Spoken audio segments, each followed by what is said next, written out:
Vous connaissez certainement l'adage, on ne gère bien que ce que l'on mesure. Alors quand on parle de SEO, vous le savez, on parle de centaines d'indicateurs qu'on pourrait suivre. Alors bien sûr, on ne va pas pouvoir se focaliser sur tous ces indicateurs.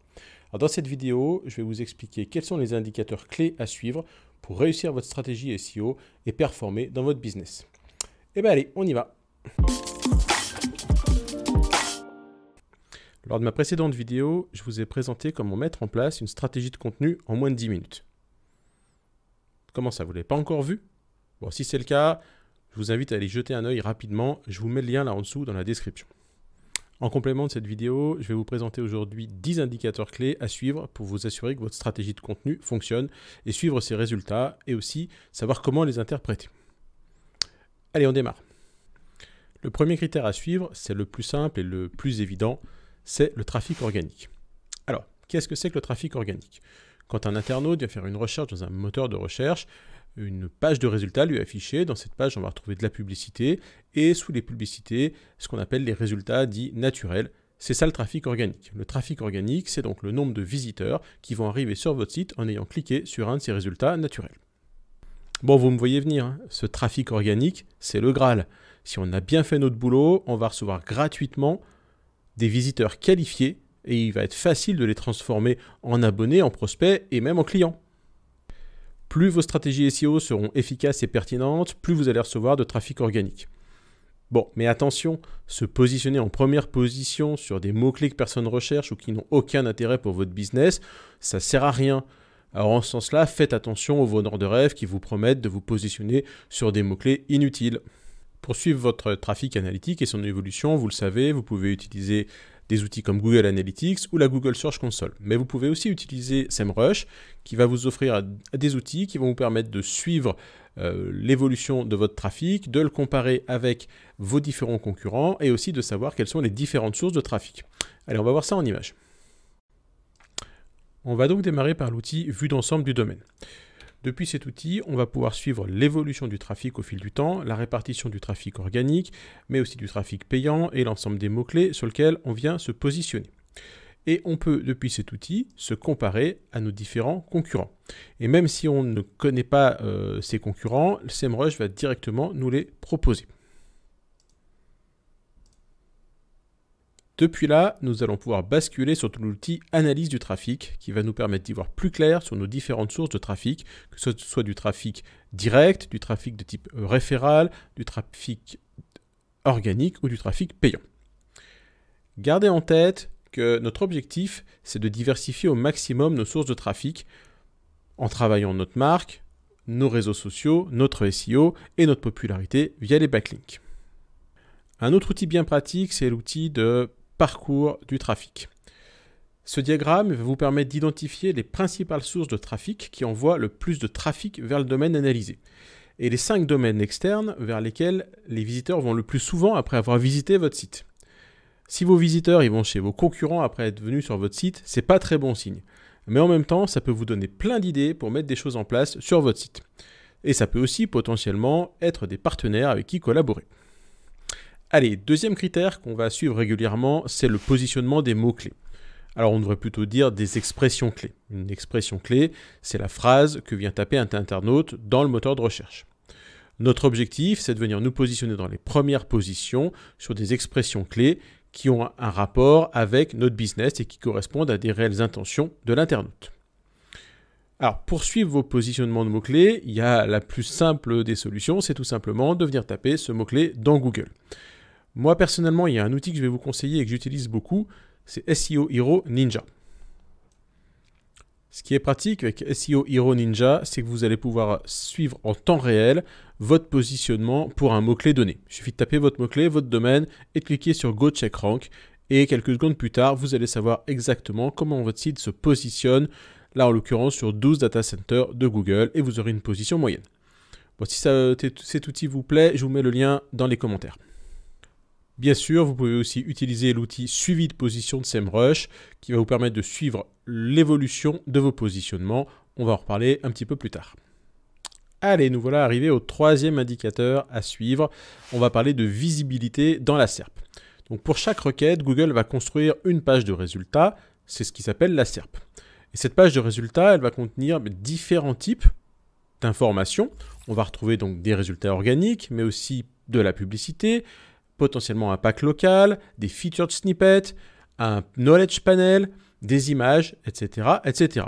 Et c'est important de savoir où vous avez réussi à positionner votre site dans ces différents éléments de la SERP. Ça va vous prouver que votre stratégie est efficace. Pour suivre cela, vous pouvez à nouveau utiliser SEMrush et l'outil de suivi de position ou l'outil de recherche organique qui va afficher l'ensemble des mots-clés sur lesquels vous vous positionnez. Et vous voyez ici cette colonne fonctionnalité SERP qui vous permet de savoir où votre site est affiché.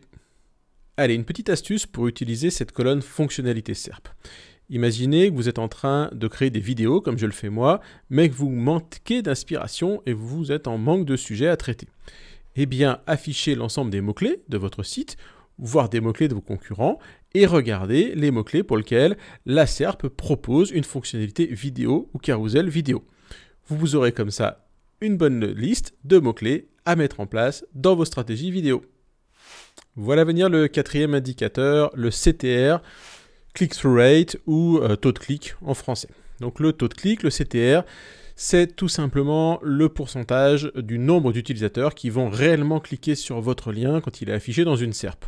Imaginons que Google affiche 100 fois votre page dans ses résultats et que 10 internautes cliquent sur le lien, votre CTR sera de 10%. Le CTR, c'est un très bon baromètre pour savoir si vos balises titres et vos métadescriptions sont efficaces et pertinentes et attractives pour les internautes. Alors pas de stress, hein, si vous pensez que vos CTR sont très bas, n'oubliez pas qu'en moyenne, la première position de Google va prendre moins de 30% de taux de clic. Et ça peut même être encore pire pour des requêtes qui ont beaucoup de fonctionnalités enrichies, des images, des vidéos, etc., etc. Vous pouvez facilement suivre votre CTR dans la Google Search Console ou dans Google Analytics, mais aussi dans l'outil d'analyse de trafic de SEMrush.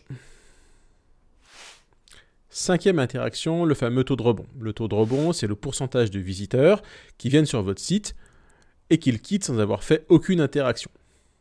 Alors attention, une interaction, c'est pas obligatoirement je clique sur un lien et je vais voir une seconde page. En fonction de vos objectifs et en fonction de la typologie de la page, vous pouvez créer des objectifs qui vous sont propres et venir mettre en place un taux de rebond adapté. Peut-être que d'aller lire une vidéo, embarquer dans la page, c'est une interaction. Peut-être que de rester X minutes sur la page, c'est une interaction. Peut-être de scroller jusqu'en bas de la page, c'est une interaction. Donc faites attention parce que Google Analytics est assez trompeur par rapport à ça. De la même manière, quand vous allez travailler dans Google Analytics, ne vous contentez pas d'analyser un taux de rebond sur une moyenne de l'ensemble de vos pages. Ça ne veut rien dire, évidemment. Une page informationnelle très bien écrite aura peut-être un gros taux de rebond parce que l'internaute aura trouvé ce qu'il attend. Par contre, si sur une page de type catégorie dans un e-commerce, on a un gros taux de rebond, c'est pas très bon signe, parce que ça veut dire que les gens n'ont pas eu envie d'aller voir les produits. L'outil d'analyse de trafic de SEMrush va lui aussi nous permettre de suivre le taux de rebond, soit de manière globale, mais on va pouvoir aussi filtrer par exemple pour avoir un taux de rebond sur mobile, on pourra filtrer pour avoir un taux de rebond par lieu, par date, etc. C'est bien pratique. Sixième indicateur, c'est l'autorité du site. Le score d'autorité d'un site permet de prédire si ce site va avoir de bonnes chances de se positionner ou pas dans les moteurs de recherche. Alors le score, il est basé sur un certain nombre d'informations telles que les backlinks, les domaines de référence, le trafic organique et plein d'autres critères que SEMrush veut garder secret, c'est sa petite potion magique. Alors l'authority score de SEMrush, c'est un score de 1 à 100. Plus le nombre est grand, plus votre chance de ranker sur des mots-clés compliqués sera grande, elle aussi.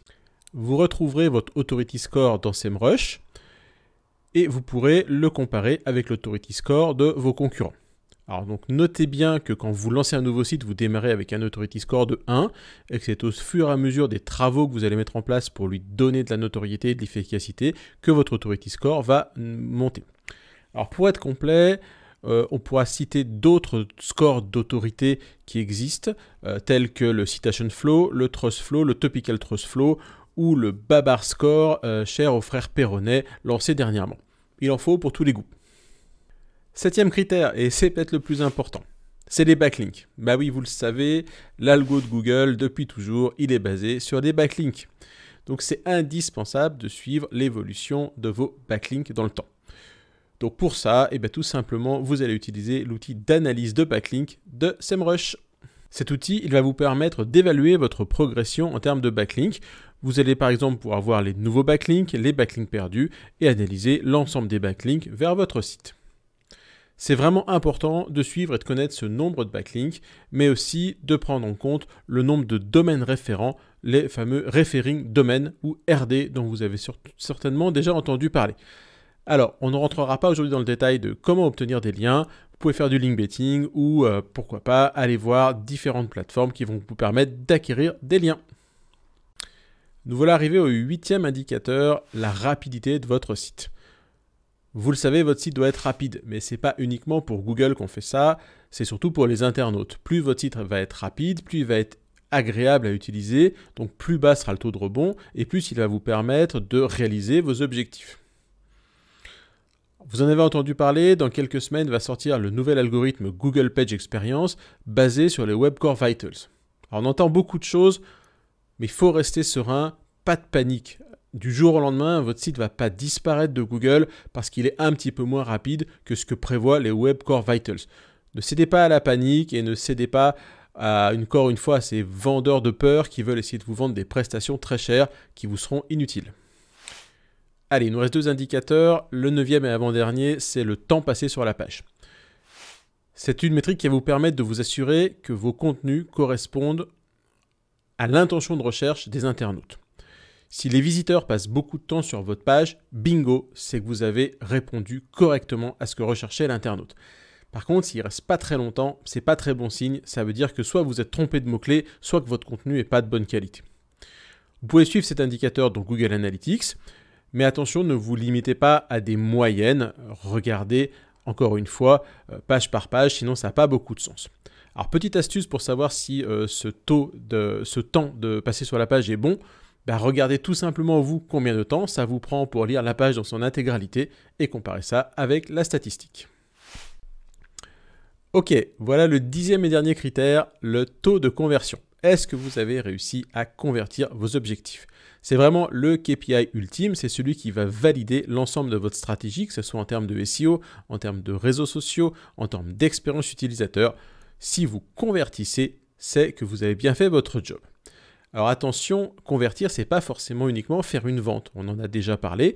Vous pouvez avoir différents niveaux d'objectifs. Une conversion, ça peut être une prise de contact, ça peut être un abonnement avec votre newsletter, ça peut être un appel téléphonique, mais ça peut très bien être la vue d'une vidéo, un clic sur une image, etc. C'est vraiment à vous de définir qu'est-ce qui est votre objectif et de définir qu'est-ce qui est votre conversion.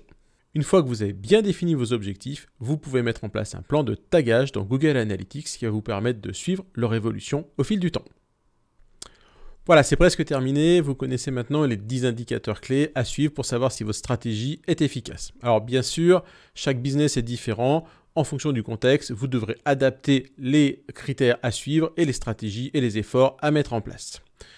Bon, alors n'hésitez pas à me dire en commentaire, vous, si vous suivez régulièrement ces critères, ces indicateurs, et à quelle fréquence vous le faites, et si vous avez éventuellement d'autres indicateurs que vous suivez régulièrement, ça se passe en dessous. Voilà, c'est fini, j'espère que ça vous a plu.